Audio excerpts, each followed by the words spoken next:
Prije svega, to što udruga Ime obitelji radi, treba podržati svak razuman čovjek kojem je u interesu razvoj hrvatske pluralne političke scene, demokracija unutar stranačkog života i budućnost bogate i prosperitetne Hrvatske. To što, ja sam uvjeren da će referendum proći, a podupirem iz jednog jedinog razloga. Zato što sam prije 14 mjeseci to isto primijenio u izborima za gradonačelnika grada Zagreba, točnije za gradsku skupštinu. Podsjetit ću vas i sve političke analitičare i vas da je jedan čovjek, gradonačelnik grada Zagreba, prvi put u suverenoj demokratskoj Hrvatskoj u izborima za drugi parlament ove zemlje dobio više mandata od dvije stranke zajedno. Znate zašto? Zato što se glasalo za ime i prezime. A nije se glasalo i zaokruživalo i potvrđivalo liste koje nastaju u inkubatorima političke oligarhije, političkih stranaka Republike Hrvatske. Nikada neće Milanović i Karamarko, uplatite ovo, podržati ovo što se sada radi. Zašto? To je smrtna opasnost za njih obojicu. Jer time gube politički status i moć unutar vlastitih stranaka s jedne strane i ugrožava njihovu direktnu političku egzistenciju. Samo dopustite da još ću reći dvije. Ovo što radi udruga obitelji, GONG i svi ostale civilne udruge je dobro. Da li je tu nešto svjetonazorski različito? To je sasvim irelevantno, sada je nebitno. Ovo je budućnost ne samo hrvatske političke scene, političkog pluralnog života, stranačkog. Ovo je preduvjet moderne i europske Hrvatske. Ono što Njemačka ima već 30-40 godina, to mi u Hrvatskoj moramo napraviti. Ovo je preduvjet depolitizacije upravljačke funkcije u izvršnoj vlasti i donošenja mjerljivih kriterija za nagrađivanje prema radu. I to je preferencijalno glasanje, dokidanje političke podobnosti. Jer što mi sada imamo? Što građani imaju u Hrvatskoj? Imaju, zaokružuju liste političke oligarhije na čelu sa predsjednicima stranaka u svojim inkubatorima stranačkim, užim vodstvima slože i vi zaokružujete liste, a ne imena i prezimena. To je posredna demokracija. Neposredna demokracija je da ljudi glasaju za ljude. I ono što smo napravili završava prije 15 mjeseci ili 16 mjeseci u gradskoj skupštini kao drugom parlamentu ove zemlje, napravit ću za 14 mjeseci i u izborima za hrvatski parlament. Uvjeren sam da će to građani Republike Hrvatske honorirati, kao što su honorirali građani grada Zagreba. Ponavljam još jednom, prvi put u povijesti u drugom parlamentu ove zemlje neovisna lista Milana Bandića je dobila koliko više od HDZ-a i SDP-a zajedno. To nešto govori. Nemojte to smeti sumnju. Znači izlazite na parlamentarne izbore? Molim vas, ne, vi ćete izići na parlamentarne izbore. Molim. Referendum ide vama u molim, pa molim vas lijepo. Pa nego ko bi trebao izići na parlamentarne izbore? Čovjek koji 15 godina upravlja sa pola Hrvatske. Čovjek koji je 5 puta zaredom pobjedio u gradu Zagrebu. To je relevantno pitanje da li će izići na parlamentarne izbore. To je isto kao da pitate žednoga hoće li piti vodu.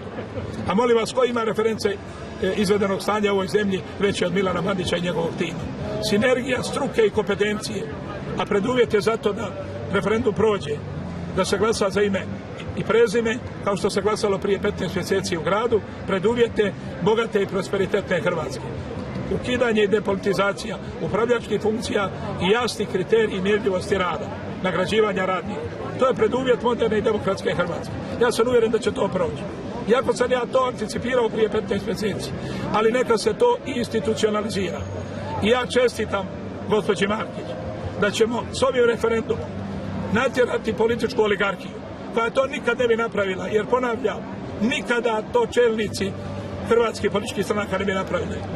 Jer je to smrtna opasnost za njihovu političku egzistenciju, status i moć unutar vlastitih stranaka. Oni su važni dok je ovakav izborni sustav. Kad ovaj referendum prođe i kad izborni referendum se promijeni, njihova moć, politička status i politička egzistencija će biti puno ugroženija, ali to je bitnije, biti od toga je boljitak građana i grada Zagreba i Republike Hrvatske nego pojedinačni interes neke stranke ili predsjednika te stranke. Možemo se vratiti na tehničke stvari, molim vas. Molim. Znači, tehničke vam ja neću odgovarati sigurno. Molim. Ali otprilike s koliko novaca vi podupirete Željko Marković? 9 milijuna kuna podupiremo 400 udruga u gradu Zagrebu. Ja znam na koja vrata kucate, ali to vam neće proći. 9 milijuna kuna, 120.000 kuna je Željka Markić dobila za udrugu. Kao što je dobila udruga GONG, kao što je dobila udruga razmnožavanje ptica, selica i ne znam čega ostalo. U skladu sa programima. A sa strane od toga što je to za prostor, koliko još novaca je samo za provedbu referenduma? Ništa vi nisu dali za provedbu referenduma, mi podupiremo program udruge za obitelj grada Zagreba. I još nešto upamtite, molim vas. Vi ste mi odnekud poznati. Ja vas izuzetno simpatiziram i štujem. Molim vas. Gradonačelnik grada Zagreba ima 59,5 godina. 59 godina, lažem, 59 nešto, manje je 2 mjeseca. I nemojte ga podcjenjivati. Gradonačelnik grada Zagreba je dobio 5. mandat sam, ne sa strankom, samo zato to je gradonačelnik svih građana i svih udruga i svih svjetonazora. Ja ne podupirem udruge svjetonazorski, nego po programima. I žao mi je što nismo udrugi za obitelj dali više novaca. Ali to ne znači da nećemo buduće dati. Možda mi ne razumijemo kako stvari idu. Ne, nisam ja to rekao, to ste vi. Ne, ali zašto je onda grb grada Zagreba na plakatima za referendum? Žao mi je što nije veći. Pa hvala Bogu, podupiremo. Hvala Bogu. Ali ako financijski ne podupirate samu provedbu referenduma... Ne podupiremo, zašto? A zašto onda završili taj grb na grb grada Zagreba? Drugi put ću pitati vas da li ću staviti. Jeste zadovoljni grb grada svih građana staviti na referendum? Ja sam gradonačelnik svih građana. Ja sam izabran na neovisnim izvorima. Gdje ste vi završili fakultet? Zagreb. Pročitajte političku abecedu. Ja sam gradonačelnik svih građana i svih udruga. A svi građani ne podržavaju referendum? Ne, svi građani. Pa svi građani ne podržavaju i druge udruge koje sam financirao. Pa i financirao. Ja podupirem sve udruge. A jeste li naložili... Kad bi ja podupirao udruge po svjetonazoru, to ne bi bilo dobro. A vi bi očito to radili. Kad budete gradonačelnik grada Zagreba, da ćete vi podupirati one koje vi želite. Znači, a ja obitelj nije privilegirana po ničemu? Ne, nijedna. Bila bi privilegirana da ste vi gradonačelnik. Ali budući da niste i nećete biti, onda neće biti privilegirani. Jeste li, naložili svojim zaposlenicima da potpišu referendum? A dajte, molim vas. Pa vi ste smiješni. Znači niste? Ne, vi ste im naložili. Pa molim vas. Pa molim vas.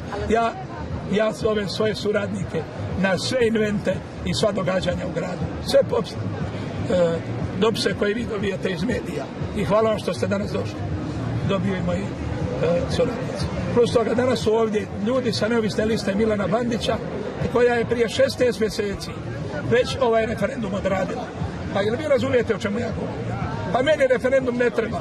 Ja sam i bez referenduma pobjedio prošli put kao neovisna lista u gradu Zagrebu. Nisu mi smetali ovaj izborni sustav. Ja sam išao sa neovisnom listom. Ali zašto mi to ne bi institucionalizirali? Ali ste im svejedno naznačili u dopisu da ne zaborave OIB ukoliko... Ko želi potpisati, hvala Bogu. Znači, ne vidite tu ništa? Ništa ne vidim, hvala Bogu. Ako vi vidite, to je vaš problem. Ja ne vidim ništa. Na parlamentarnim izborima sljedeće godine definitivno očekujete bolji rezultat nego na parlamentarnim do kojima ste bili 2011. kad niste uspjeli. Pa u životu jeste vi kad radili jedan ozbiljan posao. Ne možete osjetiti slast pobjede dok ne izgubite. Isus je 3 puta padao pod križom. Tako, 3 puta i dizao se. Nije sramota izgubiti nego odustati. A na hrvatskom političkom prostoru zadnje 24 godine referencija izvedenog stanja od aktualnih ljudi iz tog doba ima Milan Bandić još uvijek i upravlja pola Hrvatske. Ja idem na izbore na parlamentarne 2000, hvala vam na pitanju, 2015. 11. mjesecu, ja mislim da bi to trebalo biti tako. 11. početak, 12. pobjedi i neću koalirati ni sa jednom strankom koja je Hrvatsku dopeljala, stavila je na koljena i na prosjački štab. Idem pobijediti, a nisu idem. Znači ni HDZ, ni SDP? Ni SDP, ni HDZ. Pa hvala Bogu. Ja nisam izlazio iz SDP-a da s njima koalirati. Ako dođe referendum, nećete ni smet koalirati. Pa nema potrebe, zašto? Pa ja koaliram s građanima. Ali ja se vama divim. Jel vi znate što se ja sve izjavio za ja sam rekao da su moji koalicijski partneri bilo ko osim građana. A meni policija jedino s građanima priča. I lista neovisna Milana Bandića u Gradskoj skupštini nije nikakva koalicija ni s kim nego sa građanima. I moj posao je samo 365 dana u godinu. Za razliku od drugih koji to rade mjesec ili 2 dana prije i ja im čestitam. Izvolite, nešto se zaboravili, povijest. Inicijativa umjesto trga Maršala Tita i umjesto kazališnog trga da se zove trg umjetničke. Koja inicijativa, čija? Pa evo, je li to vaše prijedlog? Molim vas. Slažete li se? Polupismene vaše kolege, podsjetite. Kada se govori o trgu umjetničke izvrsnosti na ploki ispred Glazbene akademije, da se ne govori o trgu Maršala Tita. Da i molim vas, ja vas ovako preklinjem kod dragog Boga, da ne vidite vještice. I da ne halucinirate, jer ja ću inače misliti da su na bijelo. Ja nikada nisam govorio o promjeni trga Maršala Tita. Ja sam govorio da je to toliko složeno političko pitanje, zato treba referendum građana. A mi idući tjedan otvaramo Glazbenu akademiju i trg ispred Glazbene akademije, ploka, gdje je Đuro Deželić, gdje je ona igla pod 69 stupnjeva ili 73, ne znam, i gdje je kugla one narančaste boje. Sam predložio, moj predlog je bio da se zove ta ploka trgom umjetničke izvrsnosti. U glavama vaših kolega je osvanila ideja da sam ja rekao da se trg preimenuje u taj trg. Ma molim vas, ime Oca i Sina i Duha Svetoga. Ali mene ništa ne čudi. To je to. Ima puno bijelo u Hrvatskoj. Još jedno pitanje. Ne, ali što bi ti trebao komentirati? Pa evo, dobili ste optužbu da ste pogodovali u natječaju. Ne bi ja to komentirao, to mi ne spada na pamet da komentiram. Ali time želite reći da se nikad nije pogodovalo toj firmi? Pa ne želim to komentirati ovdje. Pa rekao sam vam jučer. Ali vi trenirate moju memoriju. Pa vi možete još narasti toliko koliko ste mislili. Vi možete još biti pametniji nego što jeste od mene. Ali ne možete od mene čupati iz mojih usta ono što ja ne mislim. I da ja govorim vašim jezikom. Pa ne mogu. I znate čemu je problem? Mene i vas. I inače, moji oponenti. Što bi vi moju snagu političku, a vaše ideje. Pa to ne ide. Ne ide to nikako. Možete se postaviti na trepavicu. Ja govorim uvijek isto. Imate li još pitanja? Ne možete uputiti koga da pitamo Elikom? Pa ne znam, to vi pitate. Ja nemam nikakve probleme. Ni sa Elikom, nego bila s kim. A vi imate probleme. Pa onda imate ured za javnu nabavu. Nek radi svak svoj posao. Ja ne vidim nikakve probleme. Što se tiče skupštine i dnevnog reda, pitajte predsjednika skupštine. Ja sam putio to na skupštinu, skinuto je, sud je nešto donio. Šta će biti od toga predsjednika kod odluči? To je njegovo pravo. Hvala vam lijepo. Može još jedno pitanje. Može, molim. Najavili ste izlazak na parlamentarne. Idete li u osnivanje stranke ili ćete ići s neovisnom? Sve u svoje vrijeme. Ja koliko vidim da ste vi svi ovi vaša medijska pera veliki umovi, vi ste već sve proglasili. Ko će pobijediti za predsjednika, ko će biti vaga na parlamentarnim izborima. A ključni akteri političke scene se uopće nisu javili.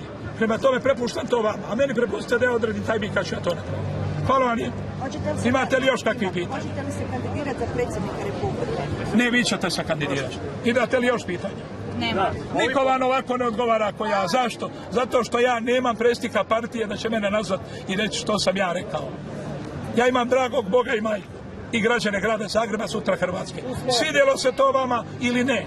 Ali ja sam takav. Kandidat za predsjednika ili neće? Molim? Hoćete li biti kandidat? Ne, vi ćete biti. Idemo dalje. Ali uvijek ćete dobiti isti odgovor. Pa mislim... Pa ne, ali to je vaš problem. Za mene je odgovor. Imate li još pitanja? Hvala vam lijepo. Dakle, plakati ove inicijative u ime obitelji za referendum. Na njima je grb grada Zagreba. Je li to grad Zagreb nešto platio inicijativi? Ne. Grad Zagreb financira udrugu obitelji kao i svaku drugu udrugu. 9 milijuna kuna za 400 udruga. Imate li još pitanja? Tiskanje letaka? Ne. Štandove fakturirali tržnice udruge obitelji, 75 štandova. Markić je rekla da jeste. Tiskanje letaka, to pitajte ko je platio, grad nije. Ne znam ko je platio. Grad Zagreb nije platio ni letke, a tržnice zaračunavaju štandove po 2200 kuna kao i svima drugima. Osobno sam to vodio računa. Imate li još pitanja? Na vašu žalost mogu vas razočarati. Vi bi voljeli da je, ali nije. Možete sve samo Bandića, nemojte podcjenjivati. Ok? A žao mi je što ovaj grad Zagreb nije 3 puta već. Idući put, kad bude ovako značajna tema, bit će pola grada Zagreba na letu. Ok? Jer vi znate što su ovi mi napravljali. Mi smo stranačke lidere, političku oligarhiju stjerali u put i zato se bune. I neki u vas ste upregnuti u ta kola da bi nas čuvali status quo. Ali neće proći. Referendum će proći i morat će se izmijeniti izborni zakon. Bilo bi i bolje da ste to napravili sami. Kako vam to nije jasno? 2 i 2 su 4. Hvala vam lijepo. Hajmo, hvala.